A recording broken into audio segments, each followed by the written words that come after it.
जीवित परमेश्वर के अमर वचन, सुलेमान राजा के नीति वचन, अध्याय 1।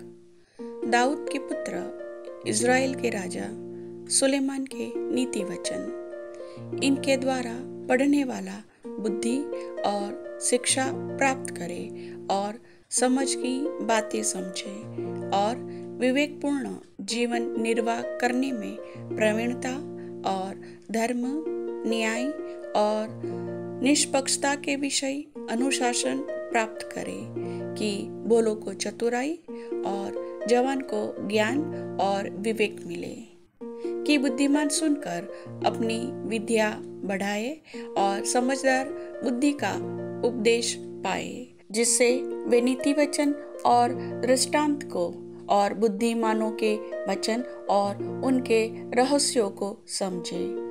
यहोवा का भय मानना बुद्धि का मूल है। बुद्धि और शिक्षा को मूर्ख लोग ही तुच्छ जानते हैं। हे मेरे पुत्र, अपने पिता की शिक्षा पर कान लगा और अपनी माता की शिक्षा को न त्यज, क्योंकि वे मानो तेरे सिर के लिए शोभायमान मुकुट और तेरे गले के लिए माला होगी। हे मेरे पुत्र, यदि पापी लोग तुझे फुसलाए तो उनकी बात न मानना। यदि वे कहे हमारे संग चल, कि हम हत्या करने के लिए घात लगाए, हम निर्दोषों पर वार करें, हम उन्हें जीवित निगल जाए, जैसे अधोलोक स्वस्थ लोगों को निगल जाता है, और उन्हें कब्र में पड़े मृतकों के समान बना दे। हमको सब प्रकार के अनमोल पदार्थ मिलेंगे, हम अपने घरों को लूट से भर लेंगे। तू हमारा सहभागी हो जा, हम सभी का एक ही बटुआ हो। तो हे मेरे पुत्र, तो उनके संग मार्ग में न चलना, वरन उनकी डगर में पांव भी न रखना, क्योंकि वे बुराई ही करने को दौड़ते हैं और हत्या करने को फुर्ती करते हैं। क्योंकि पक्षी के देखते हुए जाल फैलाना व्यर्थ होता है, और ये लोग तो अपनी ही हत्या करने के लिए घात लगाते हैं और अपने ही प्राणों के घात की ताक में रहते हैं। सब लालचियों की चाल ऐसी ही होती है, उनका प्राण लालच ही के कारण नाश हो जाता है। बुद्धि सड़क में ऊंचे स्वर से बोलती है और चौकों में प्रचार करती है। वह बाजारों की भीड़ में पुकारती है, वह नगर के फाटकों के प्रवेश पर खड़ी होकर यह बोलती है, हे अज्ञानियों, तुम कब तक अज्ञानता से प्रीति रखोगे? और हे ठट्टा करने वालों, तुम कब तक ठट्टा करने से प्रसन्न रहोगे? हे मूर्खों, तुम कब तक ज्ञान से बैर रखोगे?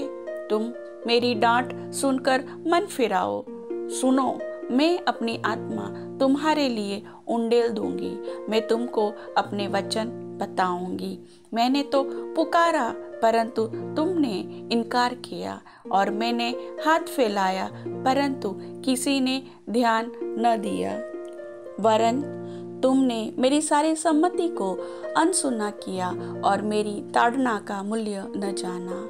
इसलिए मैं भी तुम्हारी विपत्ति के समय हंसूंगी, और जब तुम पर भय आ पड़ेगा तब मैं ठट्ठा करूंगी। वरन आंधी के समान तुम पर भय आ पड़ेगा और विपत्ति बवंडर के समान आ पड़ेगी, और तुम संकट और सकेती में फंसोगे, तब मैं ठट्ठा करूंगी। उस समय वे मुझे पुकारेंगे और मैं न सुनूंगी। वे मुझे यत्न से तो ढूंढेंगे, परंतु न पाएंगे, क्योंकि उन्होंने ज्ञान से बैर किया और यहोवा का भय मानना उनको न भाया। उन्होंने मेरी सम्मति न चाही, वरन मेरी सब ताड़नाओं को तुच्छ जाना। इसलिए वे अपनी करनी का फल आप भोगेंगे और अपनी युक्तियों के फल से अगा जाएंगे, क्योंकि अज्ञानियों का भटक जाना उनके घात किए जाने का कारण होगा, और निश्चित रहने के कारण मूर्ख लोग नाश होंगे। परंतु जो मेरी सुनेगा वह निडर बसा रहेगा, और विपत्ति से निश्चित होकर सुख से रहेगा। प्रभु वचन के सुनने वाले सभी भाई बहनों को आशीष दे। आमीन।